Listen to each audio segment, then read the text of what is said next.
We're talking Justin Herbert. Herbert! And early QB drafting. We're talking Josh Allen. We're talking Patrick Mahomes. Where and how early do you draft a quarterback in 1 QB leagues? We'll also touch on Superflex and 2 QB leagues, don't worry. We'll talk about some avoid quarterbacks as well. This is a quarterback show. This topic is not for everybody. Some of you regurgitate over and over the same old, "You can't take a quarterback early, Smitty," as if those of us taking a quarterback in round 4 or round 5 are morons. Herbert, a top 3 to 4 quarterback? Are you crazy? How can you say that about him, Smitty? We haven't seen him do it yet, as if we can't be predictive. When I call Josh Allen as a rookie a top 4 quarterback in fantasy football, a top 4 future quarterback in fantasy football, how much hate do you think I got on that prediction? We're being predictive. Am I gonna land everything? No. Is it a lonely place ahead of the curve? You're damn straight. But I do it for you. The Fantasy Football Show begins now. This is the Fantasy Football Show with your host, Smitty.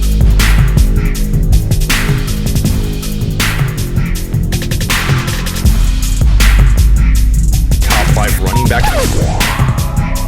You're watching the Fantasy Football Show. Smitty! Take a lap. Herbert. Justin Herbert. The man we call Herbert on the show is about to drop fire.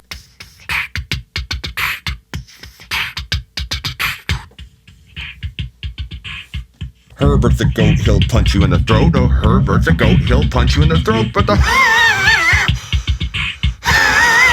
Herbert. Herbert's the goat, he'll punch you in the throat. Herbert's the goat, he'll punch you in the throat. Herbert's the goat. Herbert is my number 3 quarterback in 2021 fantasy football. Now, I could go Kyler or Herbert at number 3 overall, but Herbert is definitely in that 3 to 4 range. I draft Kyler about a round early because I have to, because I can get away with Herbert going later. But if I really like a top of the 5th round option and I think I could get Herbert in round 6, I'll go ahead and draft that player at round 5. In round 5, and take Herbert in round 6 and win a league. Herbert is 40 TD capable. The Chargers are going to be a darn good team in 2021, and I think Herbert's going to be so good on the ground, throwing the football. Everything's going through the man. The entire offense will be Justin Herbert. As his own coach put it, he will be the system. The system is Herbert. When you can say that about a quarterback, when his own coach says that the quarterback will be the system, you know that everything is going through the man. He's going to be more dynamic on the ground. The guy's a magical playmaker on the field. Keenan Allen, Mike Williams, Austin Eckler, maybe even Jared Cook gets some revival action going under the command of Justin Herbert. Herbert is going to be 40 total TD capable. Wouldn't be shocked if he threw for 38 to 42 touchdowns, ran for another 4 or 5. The whole offseason with Austin Eckler, it's going to be fire. And he is a home run league winner. Now, I know a lot of people are going to go, Smitty, you know, this goes against what you're saying about drafting Josh Allen in round 4. It goes against drafting Mahomes. Why not wait for Herbert if you love him so much? Everything is about ADP. If you can only take away one thing from what I'm saying, if you could just take away one thing from everything that I say, everything revolves around ADP. And understanding what I mean is critical, because what a passer-buyer might say, a Bob from accounting, a fantasy Karen, they might hear me say that and go, oh, he's saying draft a player based on ADP. That is completely the opposite of what I'm saying. Everything revolves around ADP for everybody else. So you need to adapt and adjust based on ADP. ADP is like knowing the blueprint, the probable expectation for everybody else. You have it sitting right in front of you. It's the key to fantasy football drafting, as is the pre-rank list when you're drafting. If the number 4 overall player left on the board is Javonte Williams, then he's going to go very soon if he's the number 4 player listed on the pre-rank list. The pre-rank list is a child of ADP. So knowing your pre-rank list, knowing what's on the pre-rank list, knowing how far a player is down or up on the list can help guide you make your decision when you need to pull the trigger and make a move. And knowing that a player like Herbert's going on the average in top of round 6, maybe late round 6, sometimes early round 5, it gives you an indication where you might need to take him. So to answer the question, when do I go earlier QB than Justin Herbert? When I'm looking at players and I don't like any of the players on the board, I'm not passing on a Josh Allen, a guy that can be the number 1 quarterback in fantasy football and the number 1 overall scorer in fantasy football in your league. Mahomes too, but Josh Allen and Mahomes are the same to me in that firepower ability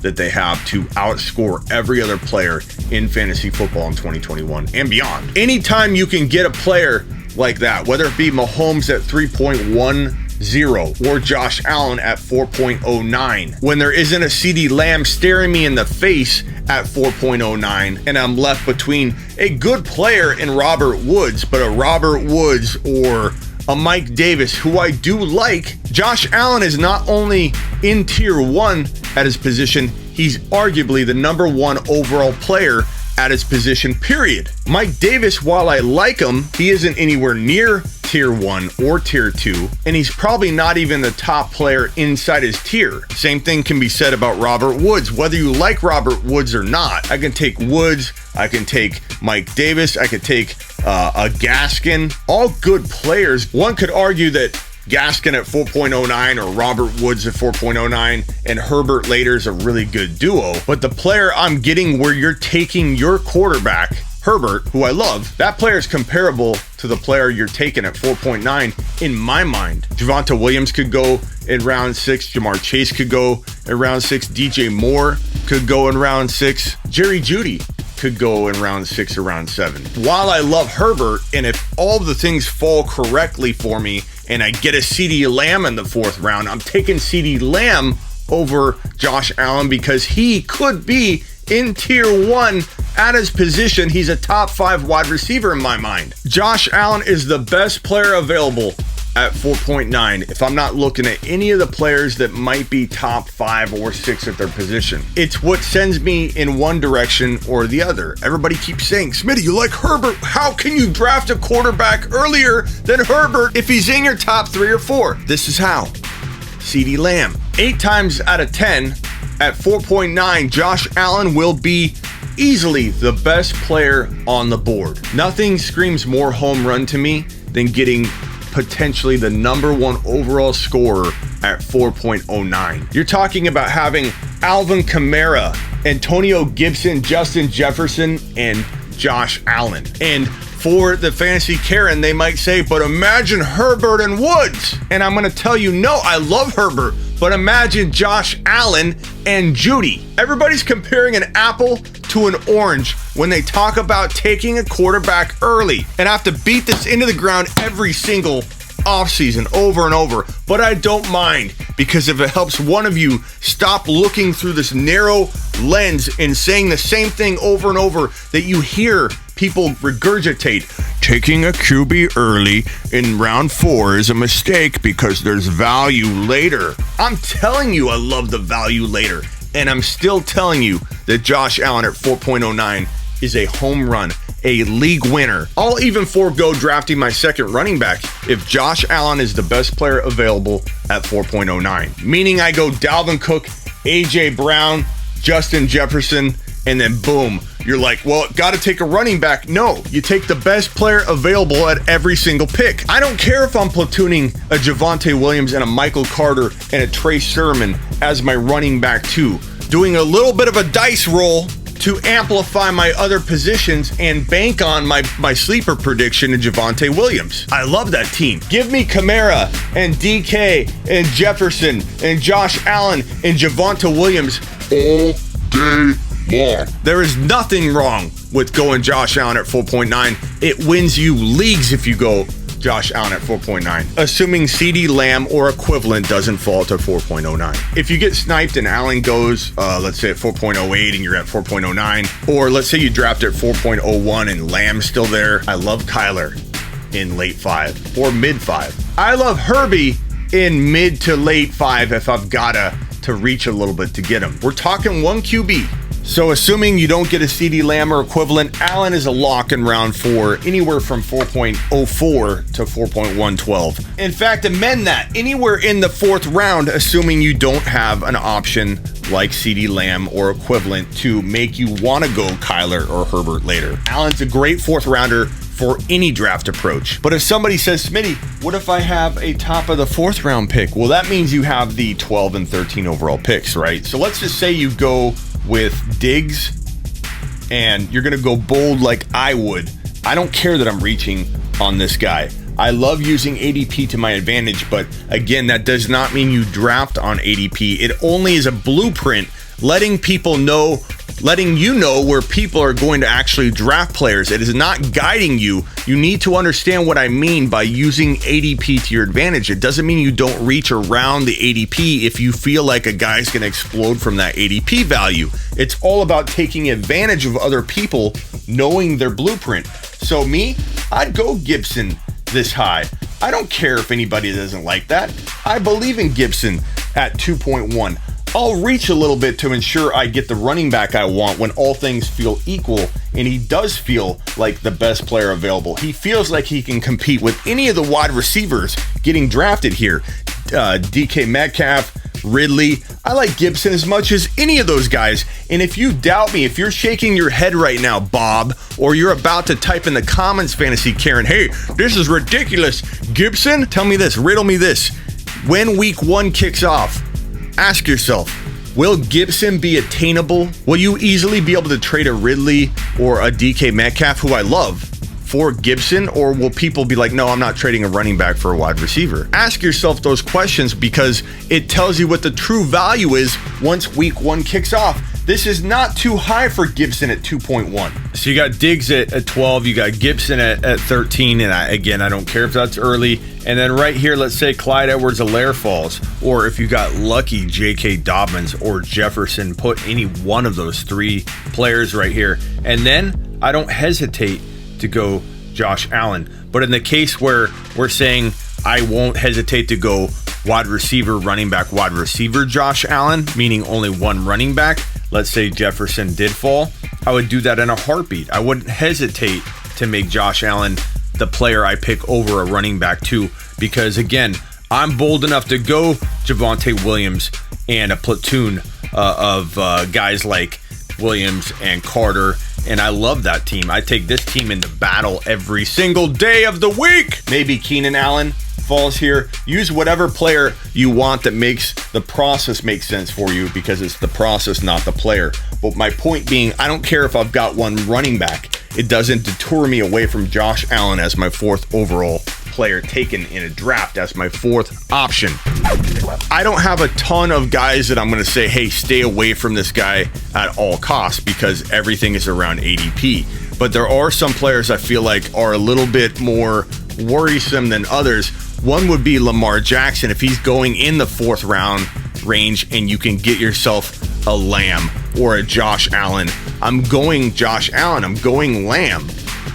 If Lamar falls into round 5, it's more comfortable, because that's where the DJ Moores are, the Brandon Ayuks. I'm not saying I don't like those guys, but Lamar is a lot more suited for that risk level in round 5 or round 6. But if he's going in round 3 or 4, sometimes Lamar commands that kind of ADP. You got to ask yourself, how much more of a guarantee is Lamar in your mind than Herbert, Kyler, or especially Josh Allen? I'm not going near Lamar Jackson anywhere near 3rd round range, and probably not even 4th round range. I start to open up to the idea of drafting him in round 5. He feels closer to Herbert, but I have Herbert ranked higher. I have Kyler ranked higher. I will not take Lamar Jackson over Herbert or Kyler in 2021. And if you think that's crazy, then you probably don't remember Lamar falling off the face of the earth for the entire first half of 2020. You may also not be factoring in that he runs over 150 times per season, opening the door to a lot better chance of injury. I think people need to be a little bit careful drafting Matthew Stafford too high because he could face some bumps in the road. It might not be a 100% easy transition. It never really is, and people are expecting him to go off right away just because he's getting more weapons. It's a better system. It could take him more time than people think. Not saying I don't like him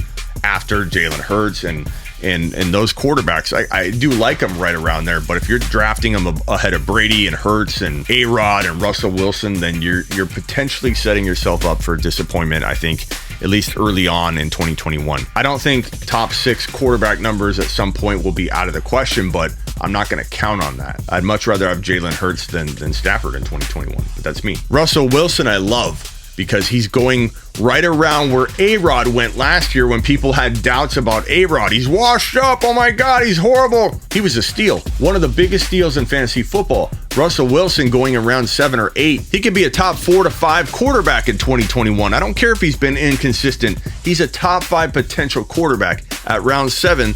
That's a killer value. And again, circling back to, whoa, wait a minute, Smitty. You just said you love Russell Wilson. He could be 4 or 5, and he's going around 7. Why on earth would you take Josh Allen at 4.9? I'm taking away your ammunition because I know you're thinking it, Bob. It doesn't matter if there's good value later at quarterback. Josh Allen is different. Josh Allen can be the number 1 overall scorer in fantasy football. And if you're not talking about another potential player to be top 5 or around that range at their position, like a CeeDee Lamb, if you're just talking about Robert Woods, Bobby Trees, he might be really good, but he's not top 1 to 5 potential. If J.K. Dobbins is there, you're taking J.K. Dobbins over Josh Allen easily. If you're talking about Gaskin, Mike Davis, Adam Thielen, Cooper Kupp, no.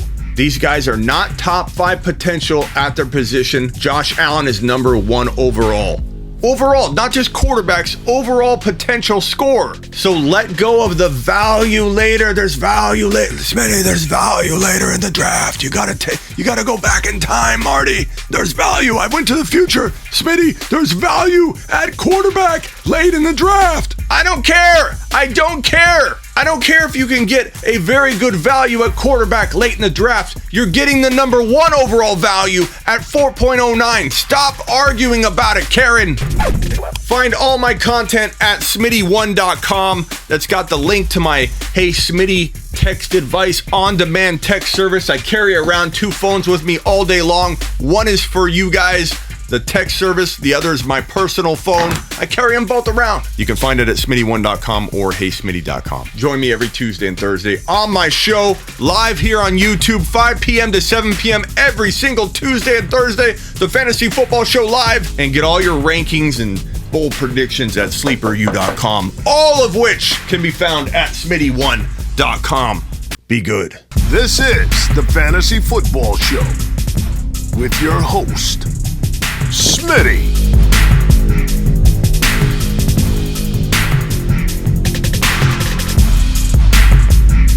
Top 5 running back. You're watching the Fantasy Football Show. Smitty.